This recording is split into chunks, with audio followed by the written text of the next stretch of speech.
Hello everyone, this is Tech Critical.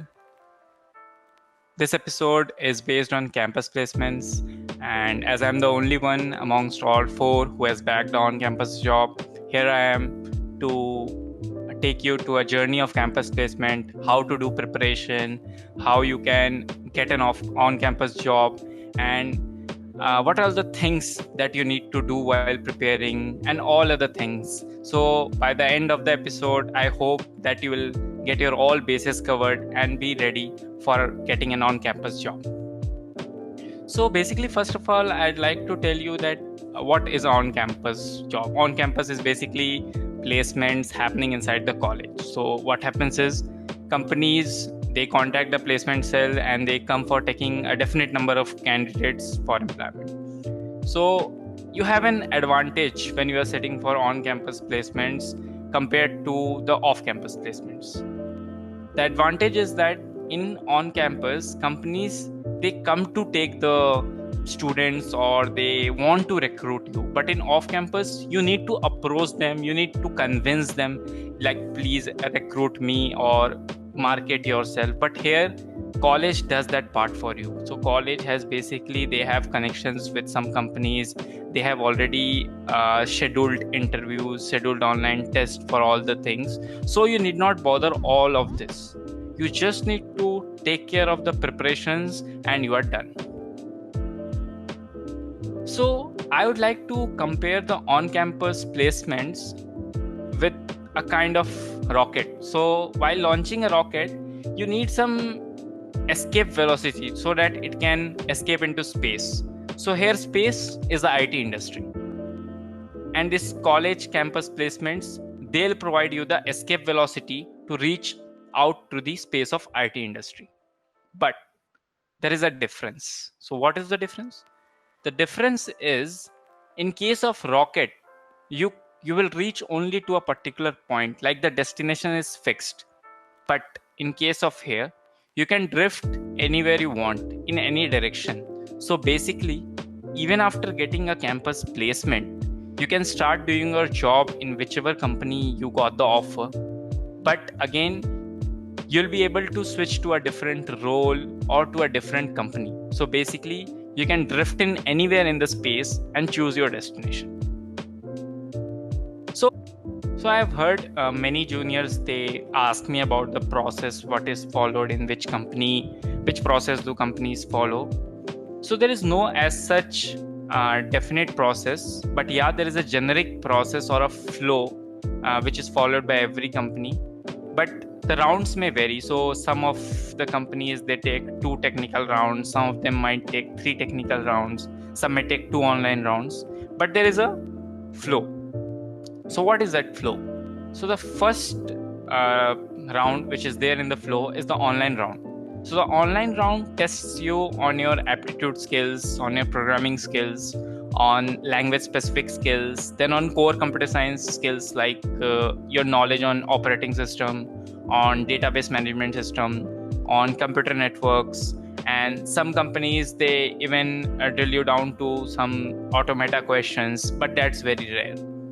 The next round goes to a group fly round, which is basically a question will be projected to you, and there'll be a group of students who will be solving the same question, and whoever gets it first or whoever gets it accurate, he goes to the next round.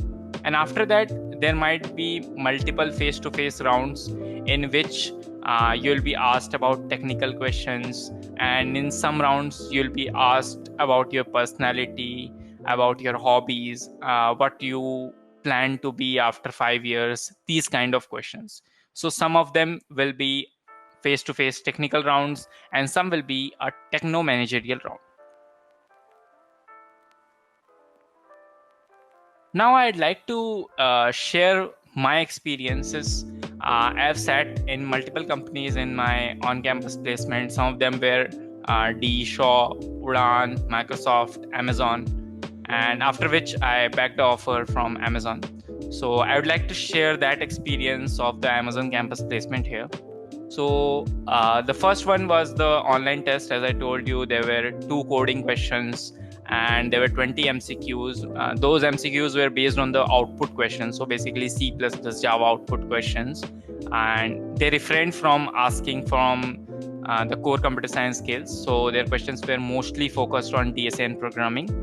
And the next rounds were fully technical rounds, and they asked questions on DSA. So on DSA also, they asked on specific topics like trees, linked lists, graphs, and stacks and queues. So these were all the topics on which my interview was based on.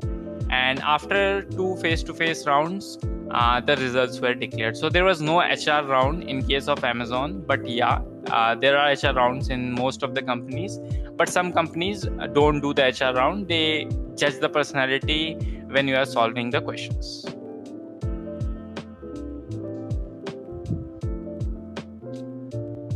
So one question that is very much common in all the aspirants who want to bag an on-campus job is like, how to get all your bases covered just before the campus recruitment session. So how can one prepare in 2 months? How can one prepare in 3 months?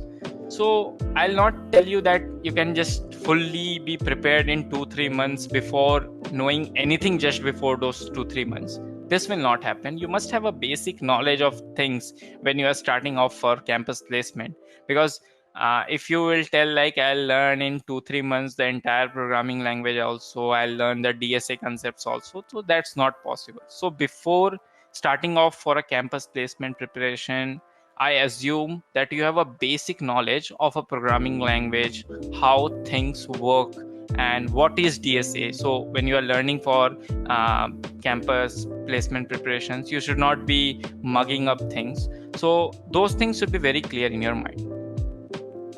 So first of all, I'd like to brief down the topics of DSA, which are commonly asked in campus placement and are very much important. So let's go with that flow which I talked about, in which the companies go while filtering the candidates. So the first one is the online round. So in the online round, you'll be asked questions which will majorly revolve around strings, arrays. So there'll be 2 or 3 questions majorly. One of them will be definitely on strings and arrays, and the other question will be on graphs, trees, or DP. So in strings and arrays, the questions might be twisted a bit so that those concepts would involve some algorithms, like take the example of Cadence algorithm, which can be used to solve some problems of arrays. So these are all the things that will be useful for cracking the first round. Now coming to the second question, which will be based on graphs, trees, or DP. So these questions will mostly cover the basic algorithms of graphs, trees, and DP. So you will not be asked anytime the tough questions, like the questions you get while you are going for coding competitions in CodeChef or in Codeforces. But there'll be the questions which will test your basic, just if your basics are clear or not. So take the case of graphs, where you'll be asked questions which will majorly revolve around the breadth first search and depth first search. So if you are very clear about the breadth first search and depth first search, and you know how to apply them in day-to-day scenarios, in problems, then you can crack any question of graphs. Coming to dynamic programming, people say like dynamic programming is very tough, it's very difficult to get a grasp of it. But the way of dynamic programming to study is just like you study mathematics. So basically there is a formula for everything in dynamic programming. So once you have solved some specific sets of questions of dynamic programming, it will be easier for you to incorporate those formulas or those strategies in some other problems. So once you have solved, say, at least 50 problems in dynamic programming, and those 50 problems should be unique problems, then you will be good to go to solve any problem in dynamic programming. But again, there is a catch. In dynamic programming, you will see in most of the articles, people do solve questions using bottom-up approach. Yeah, but that is not the correct way of solving a dynamic problem. The reason is, whenever you solve with that approach, you need to remember a formula. The formula will be like, if you add row number 1 column number 2 and row number 2 column number 3 plus this, some result will be there, and taking the maximum of all this will result into the solution. But if your recursion is very much clear, then you can go on to use the top-down approach by memoizing the recursive solution. So every time you get a dynamic problem, just try to write the recursive solution for it, and after you are done with your recursive solution, test it out if it's working or not, and then just memorize that solution and you'll be good to go. So let me tell you about some of the resources that can be used while you are preparing for campus placements, and how will it help you in the long run as well. So for getting a grasp of the concepts, you can read articles from Geeks for Geeks or even from Codeforces. But for practicing questions, I'm talking only about campus placements and not about solving some questions in a competitive programming competition. So if you want a good job from campus placement, just focus on LeetCode. So in LeetCode, you will see there are different sections of the problems. Like you will get problems with array strings. They are segregated very properly. You can just go to problems and then apply the filters for a particular topic. You can select a difficulty level for the same, and you will get a list of the problems. You can go on solving them. One another advantage with LeetCode is that after you solve that problem in LeetCode, you can go to the solutions and see the solution which others have posted. So you can see those solutions and learn like whether you have written the most optimized solution, or there can be a solution which is more optimized than your solution. And even you can see the ways of their coding principles which they have followed, the standards, basically the constructs they have used, or even in some of the questions you might be seeing that you wrote a 10-line code, but that can be solved in 2 lines. So why not pick those 2 lines and just improve your strategy a bit? So campus placement is all about making your own strategy, and LeetCode will be a good tool for that, because in LeetCode, if you practice almost there are around 1200 questions in LeetCode, and if you are able to solve almost 400 to 500 problems in 2 to 3 months, then you can solve almost 90% of the problem that will be shown to you in an online round, because the 400 to 500 problems that are there in LeetCode, that almost covers all the topics. These 400 500 problems are of easy to medium level. You need not focus on hard level problems because they are rarely asked in campus placement. Then coming to our next strategy, which is how to achieve speed and accuracy for solving problems. The speed and accuracy is a very important part in campus placement, because the online round will be the main filter which will be applied to all the applicants. And for crossing this filter, you need to be very accurate and you need to have a good speed, because there might be students who have solved hell lots of problems, but they might not have that much speed as you have. So the speed becomes a very important role if you need to cross that filter. So for getting that speed, you need to participate in some contests, some hiring contests. So these hiring contests, you can go to HackerEarth or you can go to Skillenza. So in these kind of platforms, many companies, they post their hiring contests. So you can participate in those hiring contests. You will get a virtual environment where there'll be a lot of participants who are just running after that job. So you will get an environment where you'll be able to judge yourself, how good you are. So these kind of platforms will also have some 2 hours of test. So mostly the companies, they will give a 2 hours test or a 1.5 hours test. So that will be very beneficial for you. And even you can participate in LeetCode weekly challenges, which also give some 5 questions with a definite time. and those 5 questions, if you can solve in that definite time, you'll be good to go.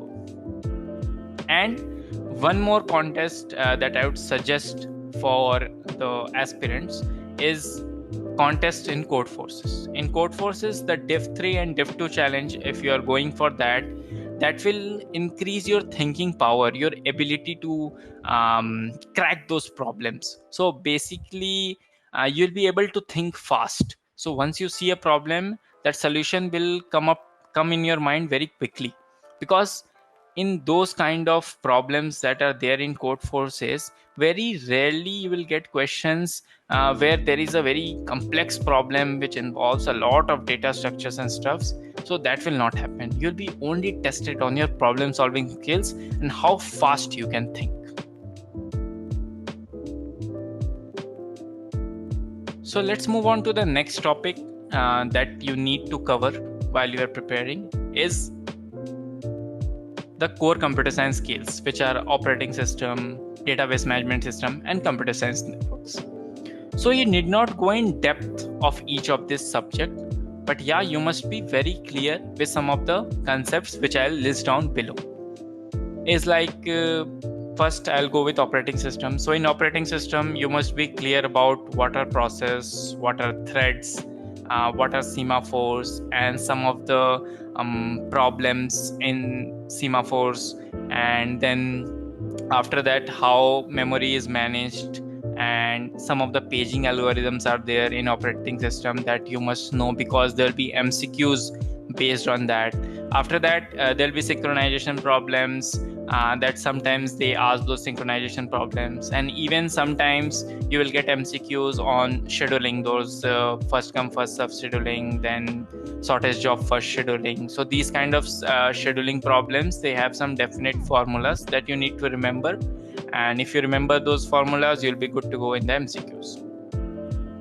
And coming to database management systems, is first thing you need to be good at is writing SQL queries, not complex queries, but at least the basic queries, like coming to the level like selecting the second largest element, or doing some inner joins, doing some outer joins, then selecting unique elements from a table.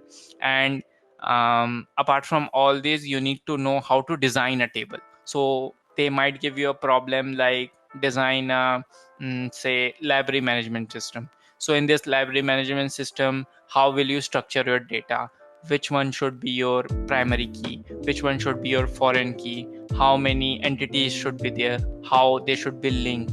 And you should be able to basically draw the entity relationship diagram for the entire design, whatever you propose to them.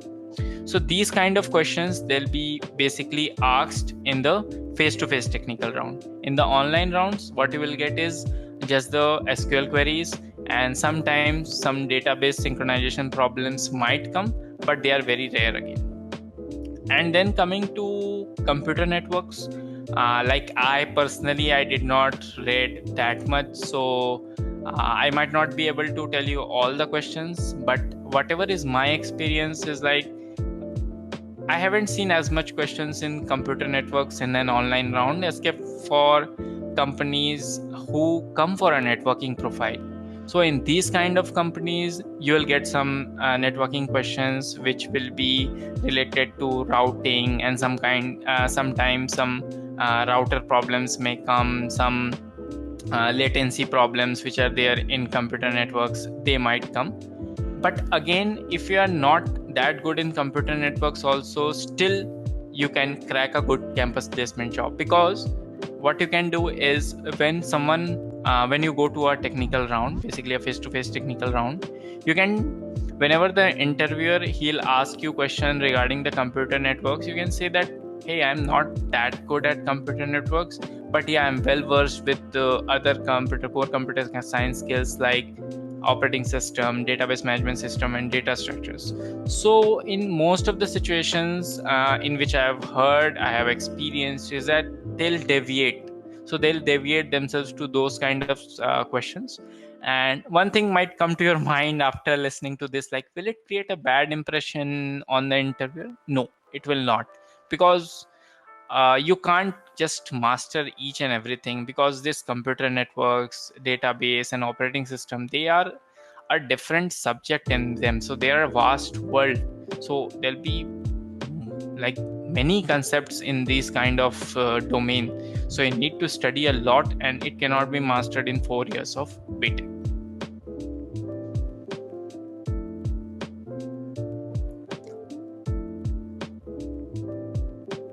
So the next skill which is very much important in campus placement is knowing a programming language end to end. So you must know an object-oriented programming language while you are preparing for campus placement. So it should be either of Java, C++, or Python, because in the industry mostly these languages are preferred and they are used. So the interviewer who might be interviewing you, he might not understand well enough the other languages, so he can be a kind of biased while judging your solution. So you must restrict yourself to these 3 languages. And even in the online rounds, where you get the MCQs, they'll be mostly based on the output prediction questions from Java and C++. So it is good to know these 2 languages so that you can grab some extra points in that online round to get out that filter. And this language specific questions, sometimes they do ask you in technical rounds as well. So sometimes they might ask you some questions which are very much related to a language. Like they sometimes ask, tell me something about multi-threading in Java, or how can you implement it. And sometimes like about pointers in C++, they might give you a problem in pointers and they ask you like how will you solve it, or they might ask you about pointer arithmetic. So that time, if you don't know these languages, it will be very difficult for you. And I have heard some questions from my juniors, like they ask me like, which language should I follow? Like you told me like Java, C++, and Python. Now which one to choose? Like you can choose anyone. But from my perspective, anyone who is setting for campus placement, he should know either C++ and Java. And Python, like you can know or may not know, it is a good to know. But at least C++ and Java, one of them you should know. Because again, I told you that in MCQs, the questions will be centered around C++ and Java only, and very rarely they'll ask Python.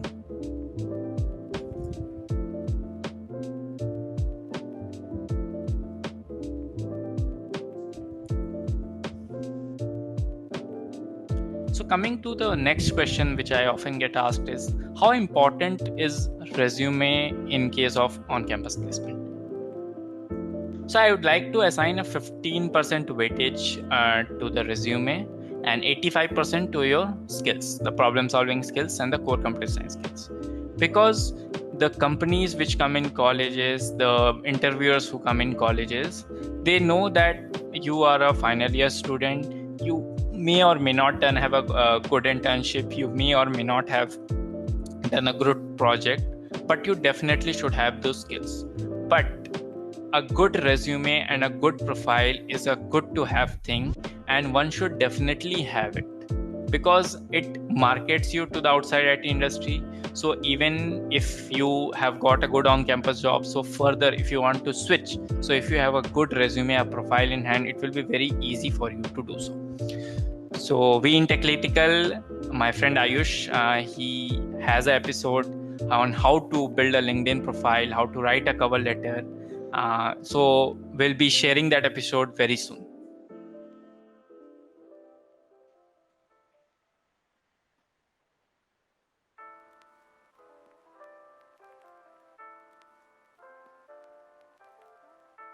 So now let's talk about the communication skills and your personality. How does it help you grab a placement job? So communication skills, it matters a lot. So why does it matter? Because in the technical face-to-face rounds, when you are explaining the interviewer how you are going to solve a problem and what is your approach, it is very much important that you are able to convey whatever you have in your mind to the interviewer. So the most easy strategy to do is like whenever you are solving a question, just whatever you have in your mind, whatever the thinking process that is going on in your mind, you should try to convey it to the interviewer. So it is just go on speaking. So there should not be a moment of silence for more than 3 to 4 seconds. So you should constantly go on explaining him, yeah, this is the solution I came up with. So please tell me if you want a more optimized solution. This I have used O of 1 space, or it is taking O of n square time complexity. Always try to quantify those things, like what will be the time complexity of your solution, what will be the space complexity of a solution, and ask the interviewer like how, what you want else. So this things will only come up when you have good communication skills.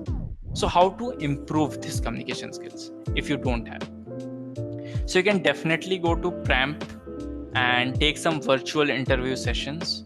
So there'll be sessions that go on, like you can opt in for one, like you will interview the other guy and the other guy will interview you. So with this you will ultimately inculcate good communication skills. So considering the scenario which is going on now, the COVID scenario where all the interviews are happening virtually, so getting a lot of virtual interview sessions just before your actual interview will be a very good point for you, and will be a plus point for you when you go for a real interview.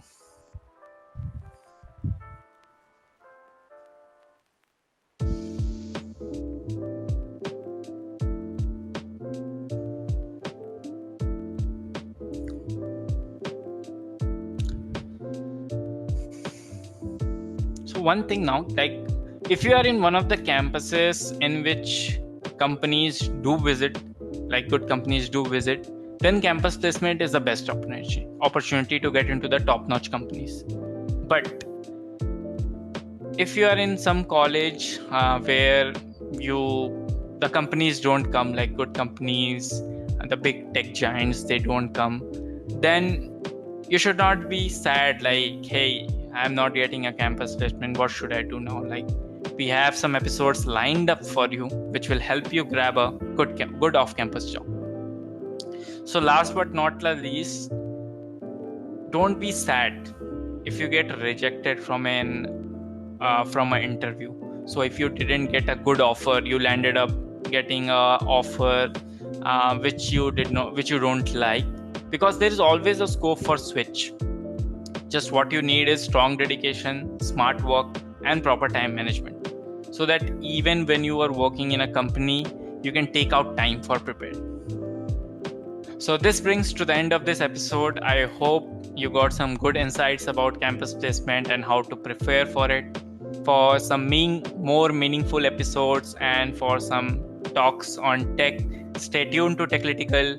Follow us on our Twitter handles @Techlitical and on our Instagram handle @Techlitical_. We'll be happy to hear your feedbacks and would be glad to help you all. And even you can ping us on our social media and LinkedIn. We'll be glad to help you out in case you have any doubts. Thank you. See you next time.